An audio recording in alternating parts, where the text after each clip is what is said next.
আমরা তো নজরুল ইসলাম নিয়ে এই প্রশ্ন করি না, আমরা স্যার আব্দুল কালামকে নিয়েও এই প্রশ্ন করি না, স্যার আবুল কালামকে নিয়েও এই প্রশ্ন করি না।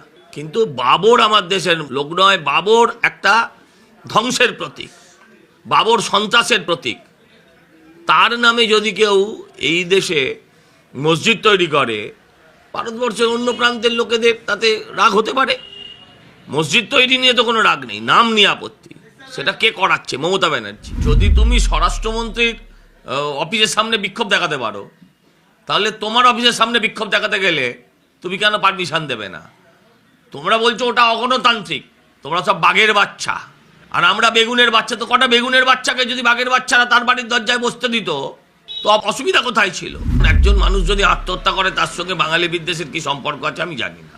উনি কেন মারা গিয়েছেন, কি কারণে মারা গিয়েছেন, এটা আমি বলতে পারবো না। 60 লাখ ছেলে শ্রমিক হয়ে ভিন রাজ্যে বসে আছে, এ তো আজকে থেকে নয়, আজকে থেকে নয়। কিন্তু যদি আপনি এখানে শুধু বাংলা বাঙালি করবেন, বিহারি তারাও করবেন, ইউপি তারাও করবেন, ঝাড়খণ্ডী তারাও করবেন, গুজরাটি তারাও করবেন, মারাঠি তারাও করবেন, তাহলে প্রাদেশিকতা তাদের মধ্যেও জন্ম হবে। ঝাড়খণ্ডে তো আর বিজেপির সরকার নেই।